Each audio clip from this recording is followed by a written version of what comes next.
We're going to try and get to as many questions as possible. Obviously, there's a lot of them. This is SAG Award winning ensemble. The show, of course, don't look over there. Look at me. Look at me. There's nothing to see over there. As you know, the show recently received 20 Emmy nominations. Which is pretty impressive.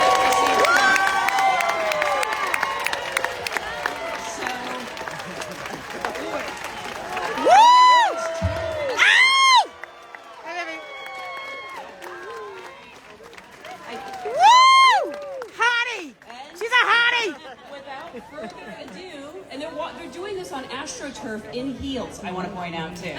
That's the most impressive part. So please join me in welcoming this incredibly talented cast. Woo! I want to start with an actor who guest starred in season 2 as a Ghanaian billionaire. Yes. Just earned his first Emmy nomination. Woo! Please welcome Sam Richardson. Ow!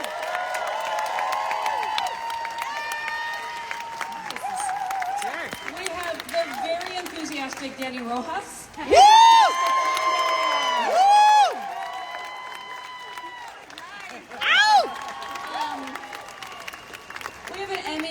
A member of the MCU. The most important thing is yesterday was his birthday. Welcome, Brett Goldstein.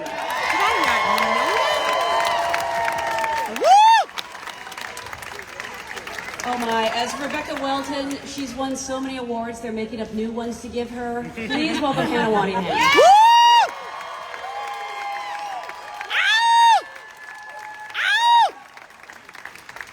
Well, he is now Captain Isaac. Please welcome Kola Bookie.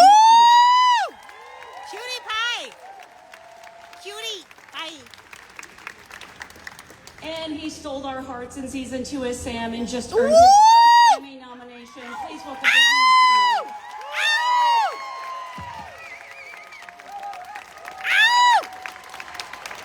All right. This is exciting for me because this is every journalist's favorite character.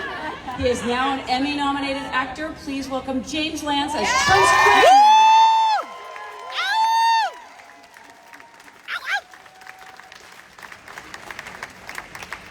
Oh, she joined season 2 as Dr. Sharon Fieldstone. Woo! Her first Emmy nomination. Woo! Serve it. Let them know. Let them know. Let them know. It's very important to get this order right, and there's a lot of them. So, 1 second. Take your time. Cool. Yeah, we've got nothing but time here. Did I drop a card or something? Who's left? Hey, you know what? This is my mom's favorite, okay? Everyone loves Higgins. Emmy nominee Jeremy Smith. Ow! Oh, I never thought I would love this character as much as I do. He plays Jamie Tart. Please welcome Phil Dunster. Woo! Ow! Ow! Ow! And finally, I consider this to be the heart of the show. 2-time Emmy nominee Juno Temple. Woo!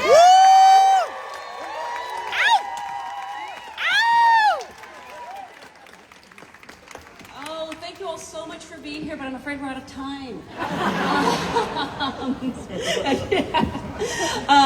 Whenever I have people as accomplished as all of you, which is very rare, I actually love to go back to the beginning. I would love to know, what was your first job as an actor? Ooh, the first that's a time good you question. got paid for it, or your first role, if it was, a high school play, but like you really realized this was something you wanted to do. And let's start with Juno.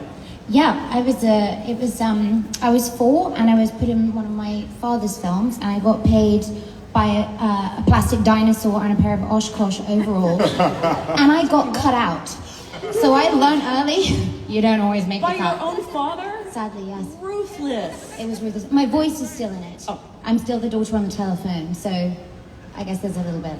How did he break the news to you, or did he not even tell you? No, he told me, and that's actually when I got given the Oshkosh overalls. Oh. Phil, for you? I wish I got paid with a dinosaur. I mean, really, right? Yeah. I played a gangster. The role that I was born to play. I played a geezer in a film about the Cray twins. They were very violent people. Yes. Yeah. Was it Legend? It was not. No. It was. Alas, no. It was a very fun thing to do, but it was more. Well, it was more budget than that, I suppose. Okay. Yeah. Okay. I'm getting the feeling there's a few films made about the Crays. Oh yes, Okay. yeah. There's a lot to be said about. And Jeremy, for you? Oh, picking up on the theme of criminals, my my first job was going around prisons and brothels doing a cabaret. No! So my first ever professional gig was to a bunch of lads who were about 20, and I played a policeman in the first moment. So I came on stage, and they all went, "I love you, I love you." Yeah, and then I ran home screaming. Sarah, for you? First job I had was a theatre job, and I was part of a crowd, and I remember I was having a conversation with some actors. We were doing Bertolt Brecht, very serious, Caucasian chalk circle. And I was having too much of a chat backstage that I forgot to go. Which I got a good rapping about. But that was my first experience. It is such a struggle not to call you by your character names, but especially you, James. But I will remember, James, your first job. My first job, I played a 10-year-old boy, and I was a 10-year-old boy. You nailed it. Yeah, I nailed it. In fact, it was my finest performance. And I think I got paid £50 for 5 days' work. Wow. Rich! This was in 1984. I was 10 years old. You were minted. Sam, for you? I'm from Detroit, and that was my first job. No, there was a furniture company called Art Van Furniture, and so I did an Art Van Furniture commercial for like $600, and I think they still play that commercial now. That was like 20 years ago. Wow. And I want my money back. Yeah. That's it. Do you still get residuals from it? No, it was a buyout. $600 straight up. That was it. Cristo, for you? It was back in Guadalajara, Mexico, where I'm from. We did a low-budget theater play of Frozen, the musical. I played Cristo, and I had to wear a blonde wig. I love his face. You sang? Huh? Did you sing in this? Yeah. Wait, is there a recording of this low budget Frozen? I can find it, and I'll share it. I don't know if I should. I love that your first job was something to do with Frozen. It makes me feel very old. Yeah. I got paid per day. It was like 125 pesos. Wow. So it was the passion and the learning and that's the one. Amazing. Yeah. Brett, for you? My first acting job, in a school production, played Fat Sam's girlfriend in Bugsy Malone. And I remember it well because it was traumatic. And I had the line, "Bye, sweetie," to Fat Sam, and he went, "Wee." And it was then I knew this was for me. You were the girlfriend? Yeah, it was the girlfriend. You got a problem with that?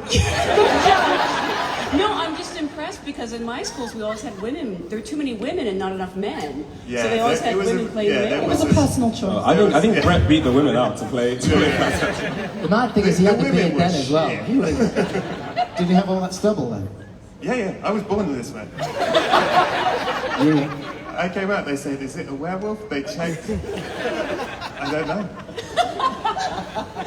Hannah, for you?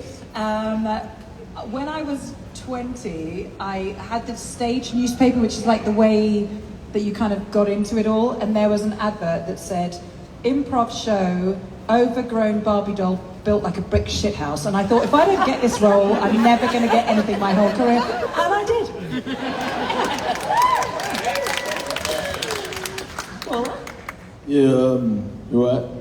Basically, my first acting role, I didn't want to be an actor. I just kind of fell into it a little bit. And I got asked to be in this play. And then, it was my roommate, and she was like, "You got to be in the play." And then I was like, can you use someone else? And she was like, no. And then she was like, yeah, I've written the character about you. And then I said, sweet. And then I went, done the play, and then it was good. And then did you know this was going to be your career? No. And that is your still lot. wondering. Still wondering what I'm doing here, innit? Right, everyone? Hey! That never goes away. You're rocking that suit is what you're doing here. That's yeah. amazing. Yeah, you are. Thank you very much. The heat for you? I mean, mine's the opposite of Colin's. Like, Colin got forced into acting by a roommate. My first job was, I just graduated drama school. It was a TV gig. I feel like mine's the most normal out of all of you guys. It was just like a really nice TV job. Came in, did a couple of episodes, got out. It was really nice. I still haven't actually seen it, so I have no idea what it's like. But yeah, it was cool. It was fun. It was nice. So you don't know if you were good or not? No. I was Come on, he was good. I don't know. But it was really nice. It was sweet.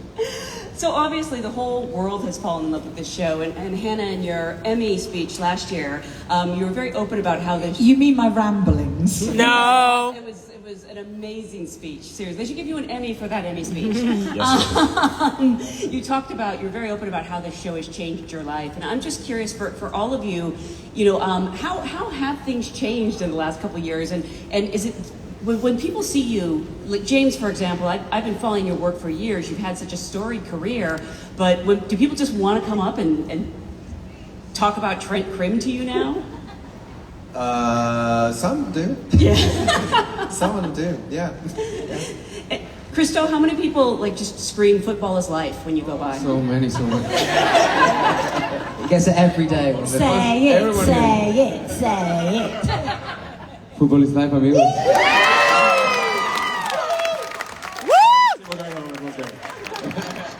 I have to add amigos, otherwise it doesn't count. Too many people. But it's nice when people approach and say how much it has meant to them, the show, and it makes it all work. Yeah, makes us proud of what we do. Janelle, I must just say, talking about James Lance here. Yes. When we did that first ever scene in the press room, and he was sitting there, and I knew I had to say, from now on, it is the Lasso way. All of that speech, it was my first kind of big. I saw him sitting, such a fine actor, and I just thought, I can't do that. I just want him to look somewhere else. And I only told you that recently, didn't I? Yeah. Yes. I was literally a bit frozen. Yeah. I didn't really know what to do with myself. I hope people realise how respected he is. Woo!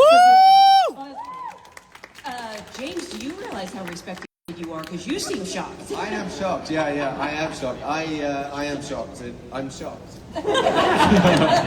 I'm also Trent Crimm, the Independent. Yay! Ow! Do they make you say it? Do people make you say it? Do they come Yeah, up? sometimes. Yeah. I like saying it though. I like saying it. Well, good, because you get to say it. Your Trent is no longer with the Independent. No, he's just Trent Crimm. He's independent. That's right. I think one sign that you've really made it. I buried the lead here. Brett, you were on Sesame Street. Woo! If I died at any point from now on, it's fine. Amen. Because I did Sesame Street. Amen, Sesame brother. Street was Is the everything. best day of my life. He's not actually joking. I'm not joking. I've never been happier. Woo! I've never been happier. I am him, he is me. It's gonna be really funny to watch Brett have kids, marry his wife or whoever, and he's still Sesame Street stuff. Yeah, the day my child was born, it was all right, but Sesame Street. Have you met Elmo? You're a nice kid, but you're not Elmo. I've been dying to ask you what it was like to work with Oscar the Grouch. He's everything you wanted to be. That's what people think about you. It is, it's What true. they think. What amazing You're a Grouch. prick. You're everything you want. I'd love to talk to some of, the new cast members this season, because Sarah, coming in, were you already a fan of this show? And how did you go about, learning that this amazing role was available and landing it? Tell the truth. I didn't watch it. I just auditioned for it, and my friends were saying, you should watch it before you audition. I was like, no, that's not going to help me. I better just do it. And then watch it, and I was like, When I started watching it, I was like, shit, I need to go back to my self-tape. So as time went on, I was more and more of a fan. I was like watching it as I was filming. I wouldn't advise that. Any actors out there, I wouldn't advise it. Preparation is key. So, yeah, I took a risk. How much did you know about Dr. Fieldstone going in? I mean, she ended up becoming so pivotal. They just put on this piece of paper, when I did the self-tape, she's very kind. And I said, I'm going to go with that. And then Jason was like, you just... Although they did... You're giving me nothing, I know nothing. They did state that Dr. Sharon Fieldstone was an excellent bicyclist. Oh, that is fucked, because I wasn't. That's not true. Yeah, I was there for the day where you had to pull up and stop and close the Transformer bike. Yeah. Oh. The thing about this cast is they're very loving and supportive, and they were all rooting for me. Like, Juno and Brett on that day, they were like, you've got it. Fucking lies. I was this close to having a wig put on me and like being her stunt double. I would have requested that if I knew. Sam, I know you go way back with Jason Sudeikis. Was he looking for the perfect role for you? And how did you feel when you learned it was this arrogant Ghanaian billionaire? I've known Jason and Joe Kelly and Brendan for years and years. Joe, Jason, and I created a show called Detroiters. Yes, you did. With my buddy Tim and Zach, and it was always like trying to find some like Ghanaian thing to do there, but I was like, well, I don't think Sam in that show is Ghanaian. So then I get a text from Joe. It's like, we've written a Ghanaian billionaire into the show. We really want you to come in and be this Ghanaian billionaire. And I was like, oh yeah, all day, all done. And to get to like be like cool and then a lunatic is like, among our friends, that's my bread and butter. But like, but I think people usually see me as like a very mild-mannered, nice, like silly guy. So it was something that they kind of like knew that I could do, and so it was a really nice opportunity and like a fun thing to get to come and do on this show.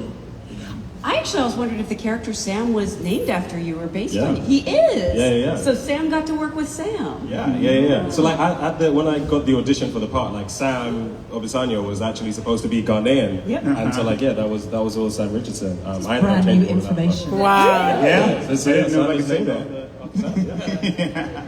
So did you study Sam Richardson when you were preparing for this role? I'm playing Sam Richardson. This is right. He's doing an amazing job. Yeah, there it is. And Dave, you joined the show obviously in season 1, but season 2 got to see you have these amazing storylines. First, you were fighting to buy air, and then your relationship with Rebecca. Ow! Should I leave? Those were awful days at the office. Oh yeah, it was really difficult. It was really hard. Very trying times. When you learned that you were going to be sharing these scenes together, first of all, what was your reaction? And did you ever expect how much people would root for you to be together? I remember you turning up in my dressing room and just being like, hello. And I was like, getting to know you.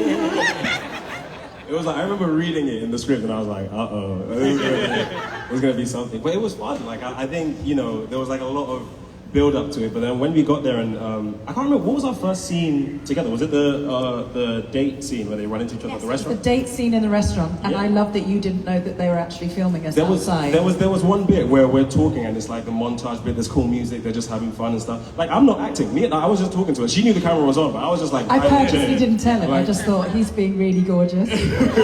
So like, there's a bit in that where like, it's not Sam being in love with Rebecca, it's just Tahir being in love with Adam Warner.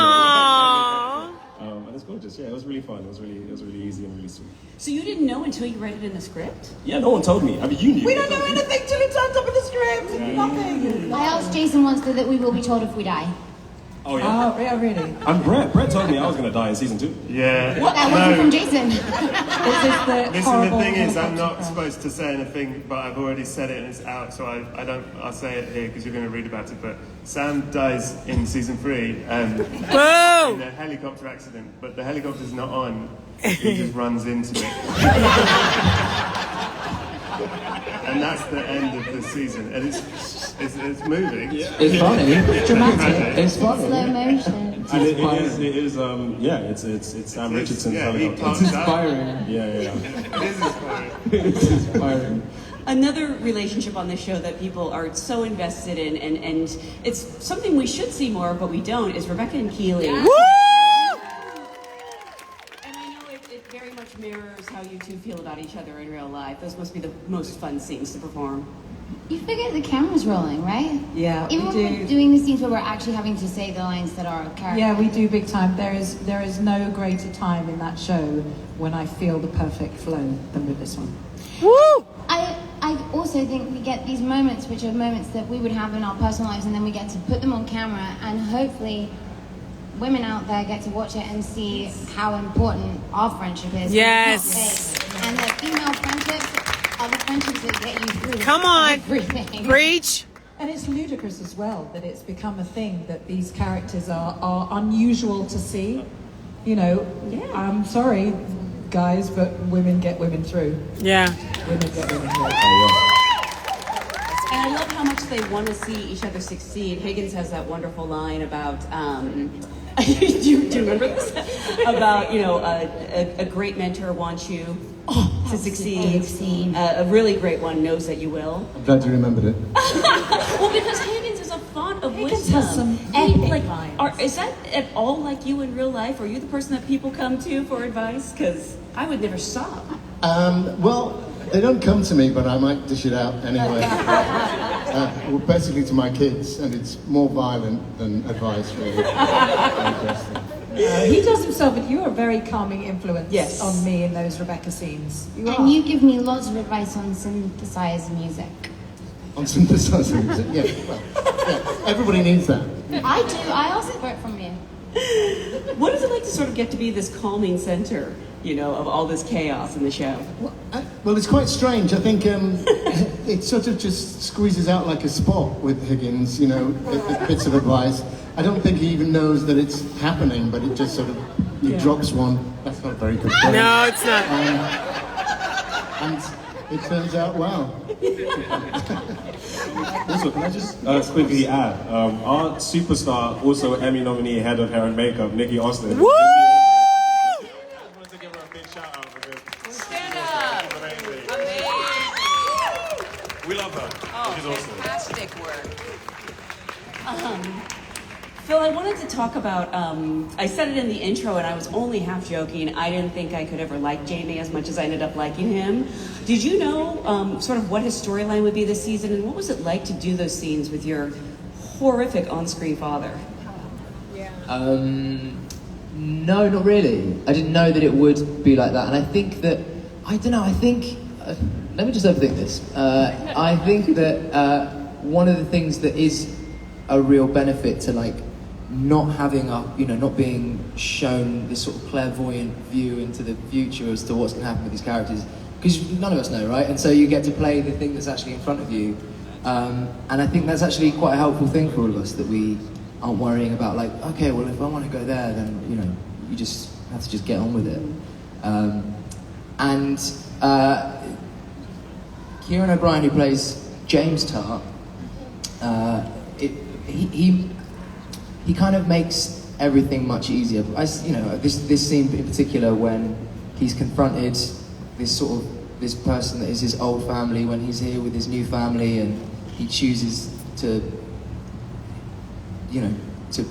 discard the old one and then embrace the new one, was made a lot more simple with Kieran, because he's like this mad energy, just like cruising around set, and it's like he's literally bumping into the furniture because he's just like so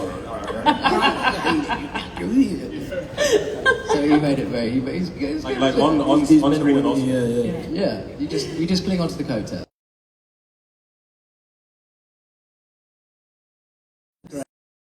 And is it a love? Are they friends?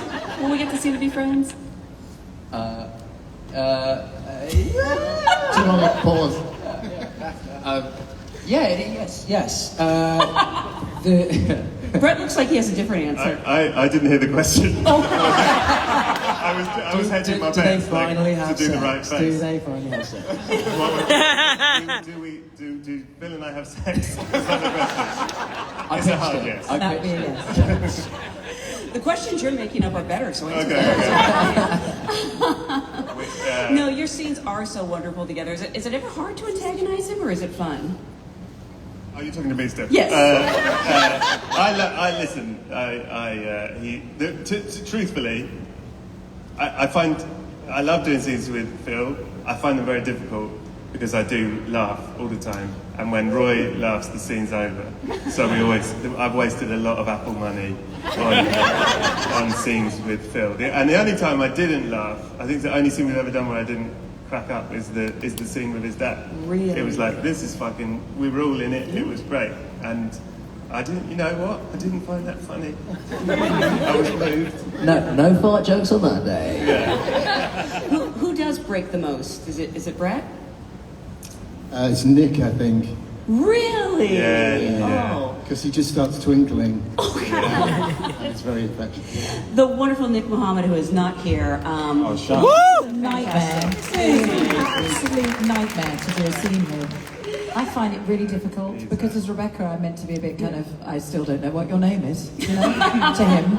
And then it's that thing, he twinkles at you and then you can't, he's just trouble. Yeah. Since you're sort of discovering things with the script, how much did it break your heart to sort of follow that storyline and see what happened to Nate? You know, I heard that he actually wept when he heard about the Believe sign being ripped up and realizing that Nate had done that. Can I say this? The thing that I find fascinating, I think Nick Muhammad is fucking incredible. Yes, And yes. He's so subtle. And Yes. He's not afraid of showing the ugly side of it, and yet as one of the writers on it, and knowing Nick and following his whole journey, I find it very moving. At the end of season 2, I was there when he filmed his monologue with Ted, and it's heartbreaking. I found it heartbreaking.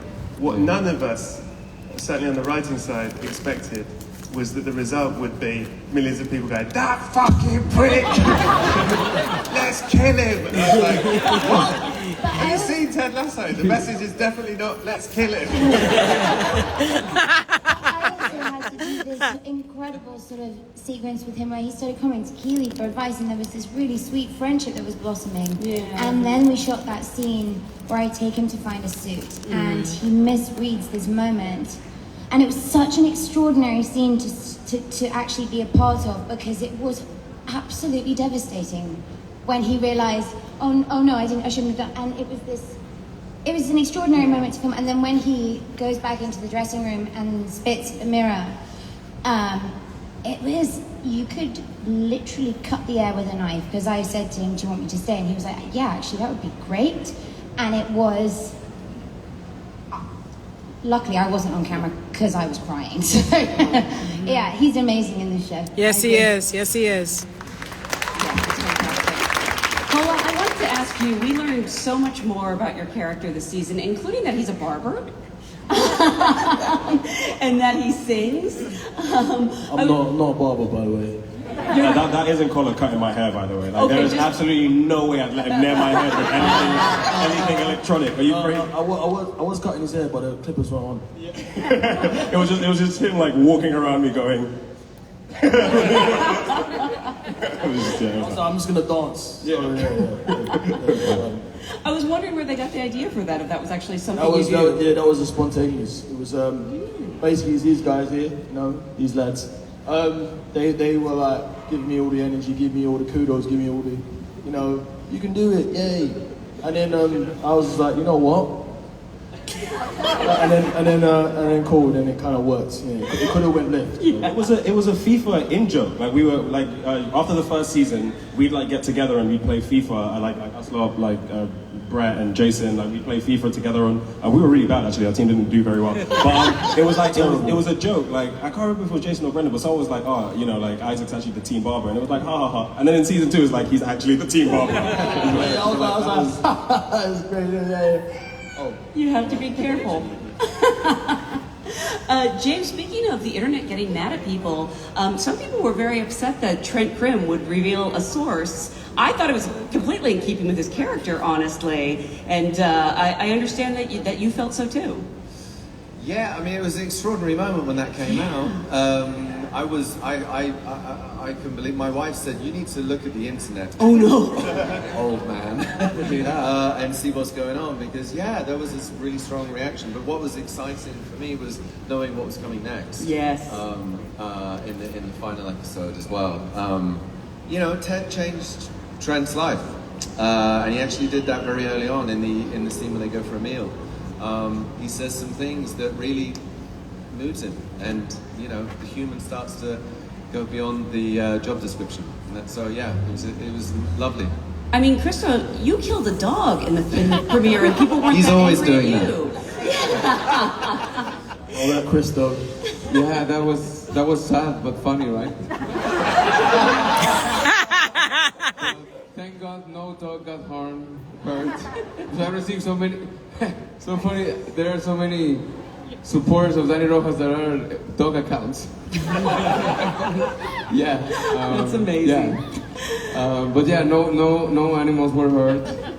We showed that. No, he's lying. Like he didn't do it in one take, so he killed a lot of dogs. Yeah.